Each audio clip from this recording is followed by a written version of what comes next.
My name is Jen Cushman. I'm an empathic intuitive and I am an energy practitioner facilitator. I am a creativity and mindset coach. So if you want to learn more about that, you can on my website. And I also am a practitioner and a master practitioner of mental emotional release, neurolinguistic programming, and hypnotherapy. So that's me and what I do.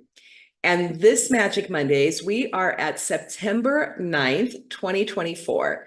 And today is an auspicious, energetic day that we get to meet for Magic Mondays because today is the 9-9 energetic portal. And what I want to talk to you a little about is numerology. You know that I love numerology, and it's just fun to be able to learn about it and do it and see how numbers play into your life. I started Magic Mondays, oh my gosh, in the pandemic, May of 2024. And in that, I was really looking at when did I want to start it, how I wanted to do it.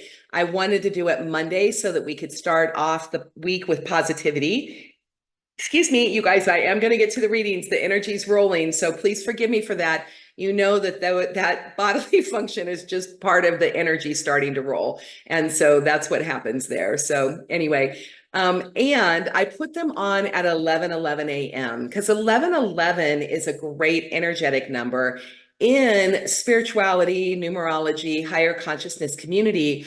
11:11, when you first start seeing 11:11, that is really the universe spirit talking to you as an awakening sign. It says, hey, I'm here. Just because you can't see me in the unseen realms doesn't mean that I'm not here, that it's not true. And so 11:11 is that beginning awakening number, okay?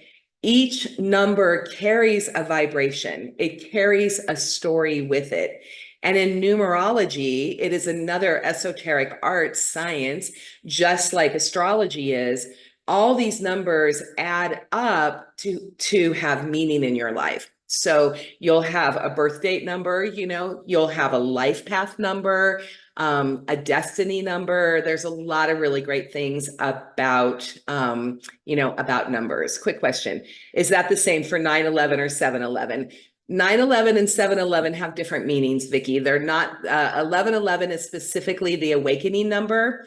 11 number is the beginning master number. So 11 in numerology is a master number, which means you don't split 11 down, and 22 and 33. But 11 is the foundational awakening number. When you add a 9 or a 7 or an 8 or anything in front of it, then it has different meanings, and you need to look it up online. What is the message of 9/11 and what is the message of 7/11? Okay. Back to the topic at hand. I just wanted to take the question because I do like to have it. So for today's number, today is 9/9. Okay. That is September 9th. And today is an energetic gateway for 9/9. Okay. And 9 in numerology is the end of the sequence. When you do numerology, you go from 1 to 9, and then at 10, you start over.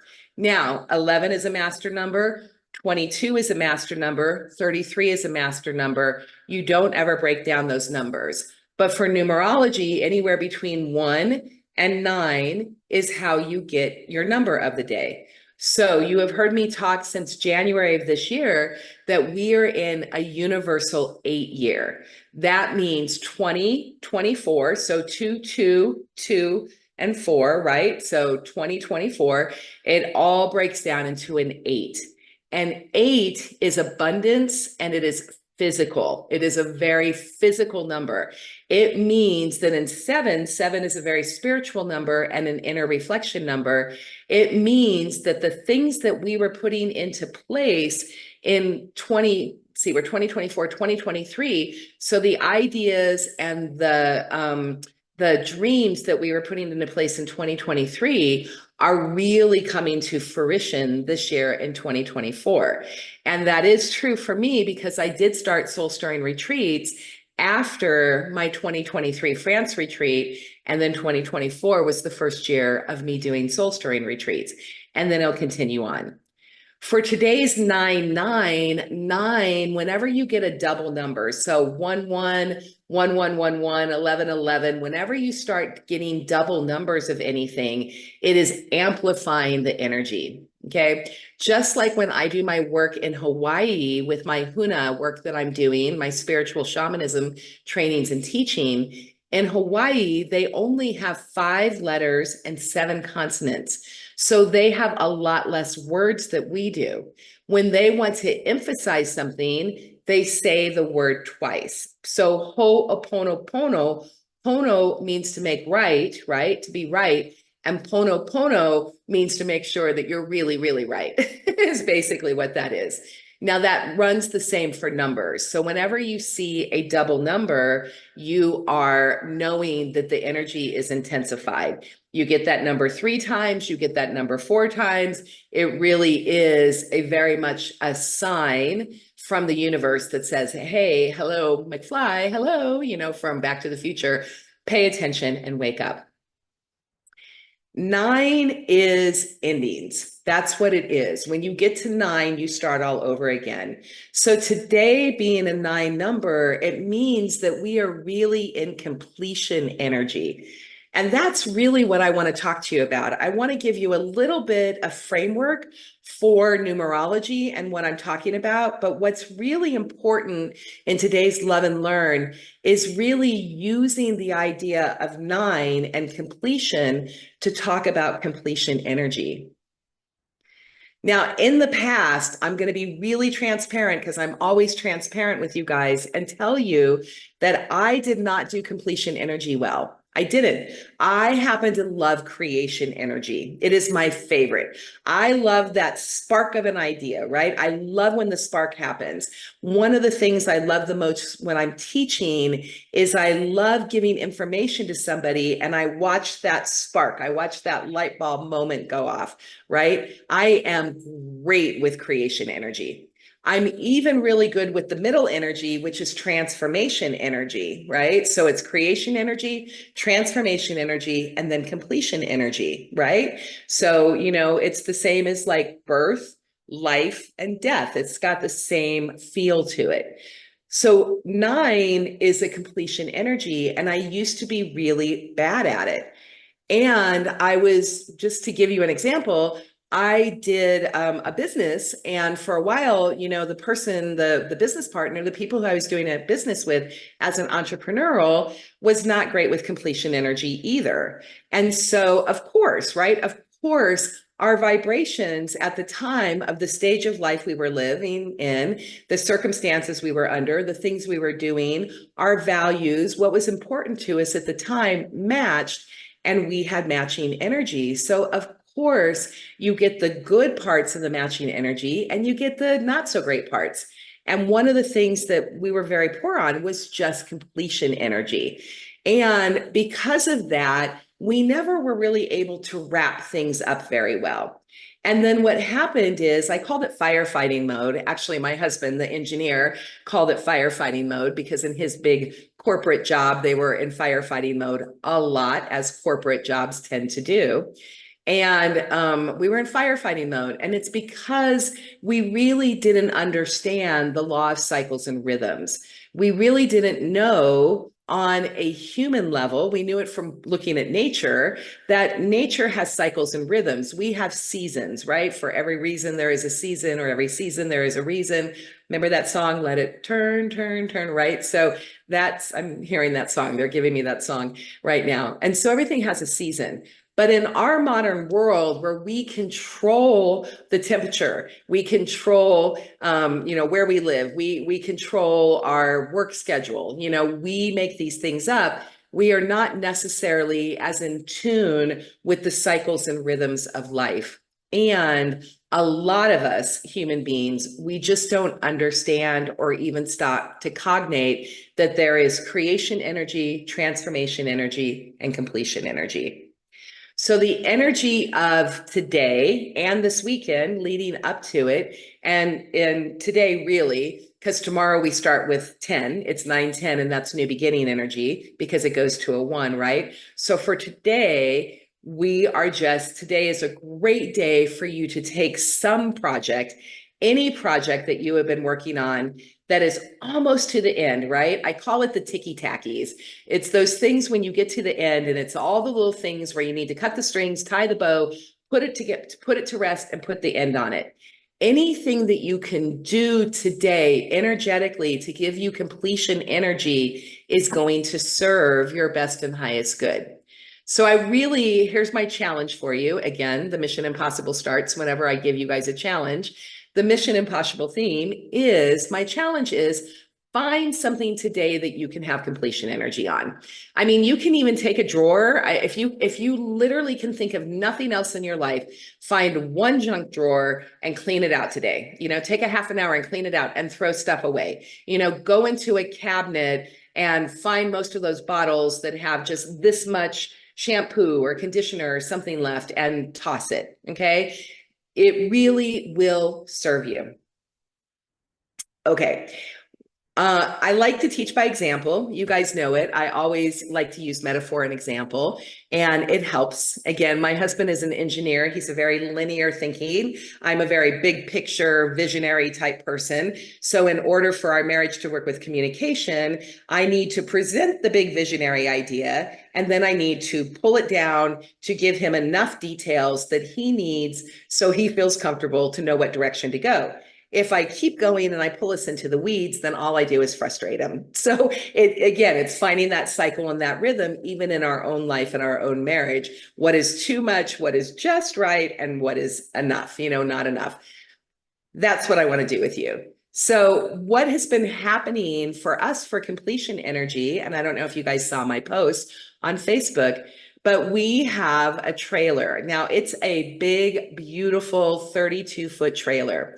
We bought it in 2019 because we wanted to do things with the family. And we were super fortunate that there was a plethora of trailers in 2019 before COVID hit to buy. And we were able to find one that was beautiful, exactly the price we wanted to pay. Greg was even able to, talk the guy down a little bit. And when COVID hit, we had this big, beautiful trailer that we were able to take the family out because everybody was working from home. And so we were able to actually, rather be in lockdown, we were able to take the trailer out and get into the forest and get out to the lakes and get out into those natural locations away from people that we didn't have to feel so closed in all the time. Now, naturally, where I live in a very remote area, so I don't live in a city. So, I never really did feel that major claustrophobic effect that a lot of the cities felt. And I was very fortunate for that. And I also live in the country by design. And we bought our house, 20 years ago, but neither here nor there. So one of the things that's happening is my son turns 25 in October. He's moved out. He's working. He's doing great. He got his degree. He's got a girlfriend. He's doing amazing. And really, it's just me and Greg and our daughter. And this trailer is just too big.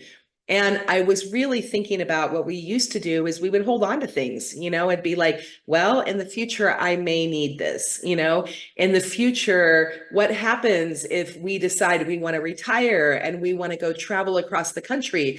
We're going to want a nice, big, beautiful home to travel across the country.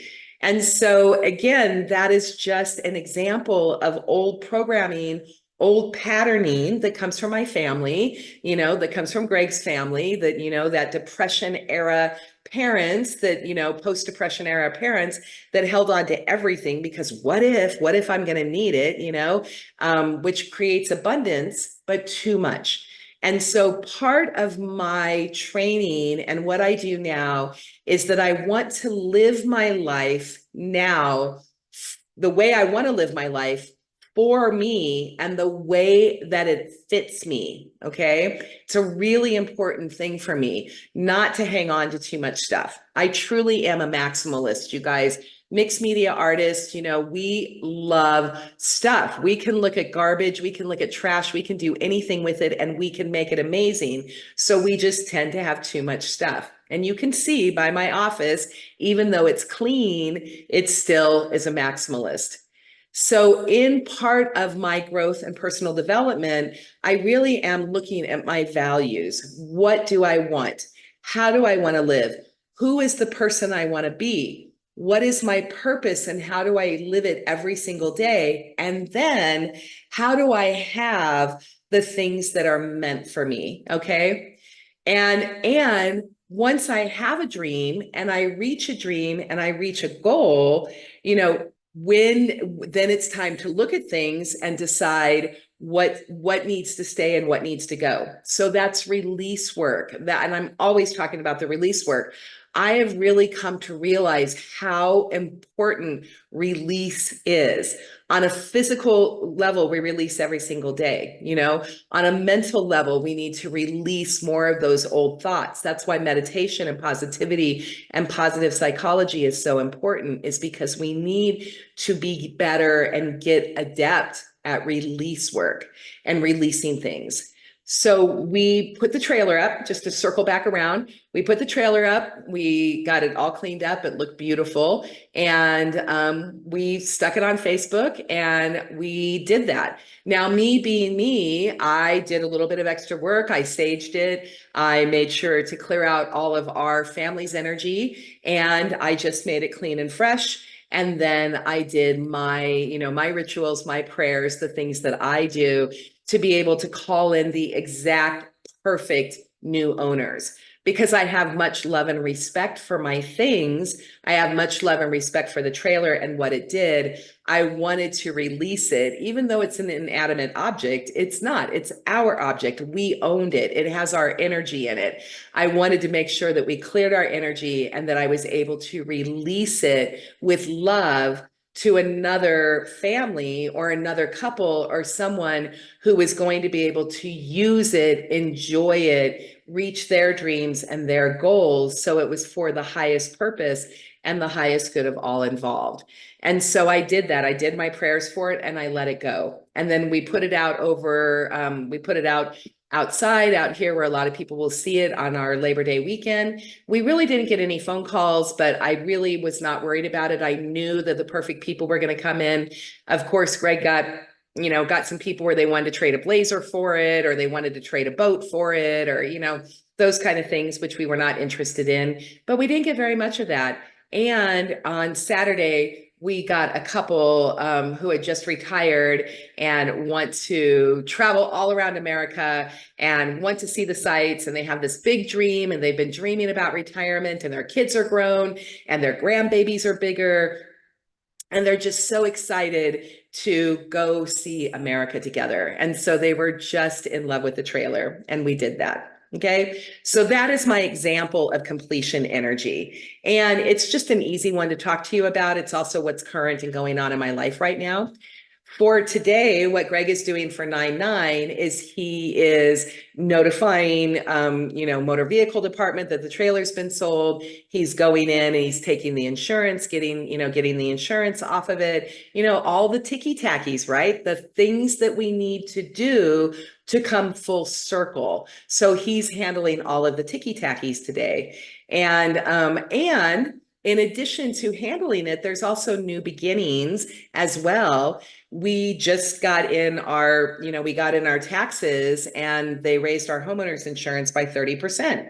So in the spirit of 9/9 and tomorrow being 9/10, with tomorrow being new beginnings, Greg is also taking the time this morning to go around, double check with other insurance companies, do some comparison, see if we, rather than just paying the 30% increase, whether there's another option, a better choice, those kind of things. So he's shopping around. So it's both completion and new beginning. And who knows, we may or may not go with another insurance company because of where we live, right? So anyway, so that is my personal example of what we're doing today. The other thing I made a point of doing is I have a bunch, my desk right now is just a mess. It's just got so many paperworks and other thing on it. And as soon as I get off of Magic Mondays, I am cleaning everything off this desk, throwing away the old paperwork, doing what I need to do and rewriting it so my desk has fresh new energy on it. Okay.